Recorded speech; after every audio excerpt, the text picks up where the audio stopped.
He asked them, "Would you say the N word to end world hunger?" Like, let's say a genie proposed this question to you and said, "Hey, you have to say the N word right now, and also in the presence of one of your black friends, maybe, hard R, by the way.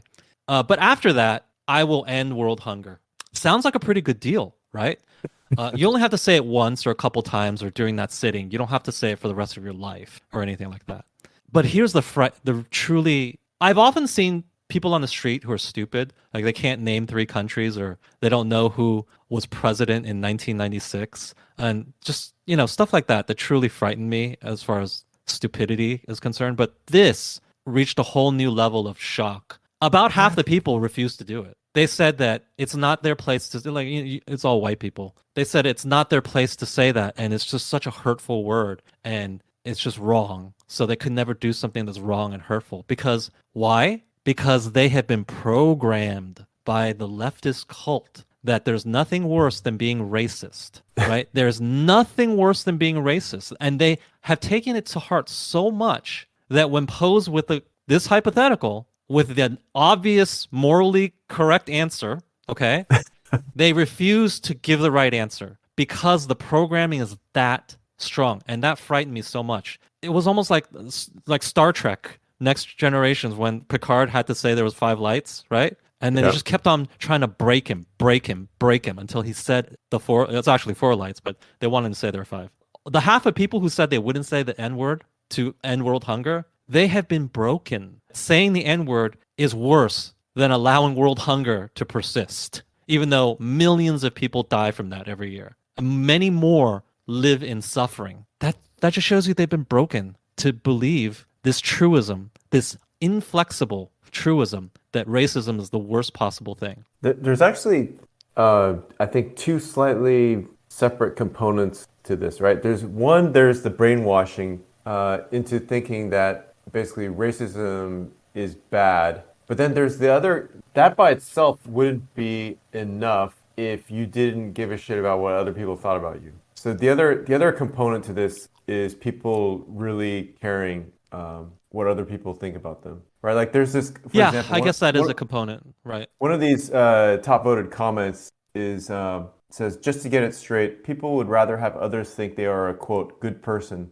than to end world hunger. Right. Pride is one hell of a sin. So That yeah, could be part of it as well, right? yeah, Not just that they think racism is bad, but they want people to think they're good people, yep, yep. right? But then I think that does loop back into they have bought into the idea that racism is the worst thing ever. Because if you looked at this question logically and with a lens of common sense, you would understand that refusing to end world hunger means you're not a good person. And you would see that other people could see that. You would think that other people will be able to identify that, right?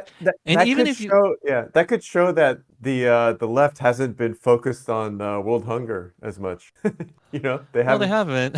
they haven't been doing the world hunger brainwashing recently. No, even though it is still a problem, to be clear, fewer people suffer from it than at any point in the past. And it's way better than it was just 20 years ago. But there's still millions of people. And if you actually broke it down logically, a lot of world hunger happens in Africa. So if you really did care that much about black people, logically speaking, you should be one of your priorities to end world hunger, shouldn't it? But they're not doing this logically though. They are just brainwashed, programmed, broken. But it And just, yeah, even saying that's a matter of pride means that they think that saying that they wouldn't say the N-word means you're a good person. yeah, but that's where the pride thing really kicks in, right? Because it's like, do I care more about how I look, or do I care about how millions of other people are able to eat? Letting people die, literally letting people die is not as bad as saying the N-word to them. Try to digest that for a moment. And not just one person. One person would be too much already. I would rather say the N-word all day than let one person die. This is millions of people. That was one of the few times when I saw the title of the video, of course intellectually I knew that, oh, it's only a fun video if he got a bunch of people to say they wouldn't say the N-word. So I knew that was waiting for me, and yet I still was not emotionally prepared to see it. Because I couldn't in my heart believe that people would say this. But there they Like, are. what if Elon Musk walked around with a check saying, if you say the N Oh word. I'm going to man. write out this check to whatever organization.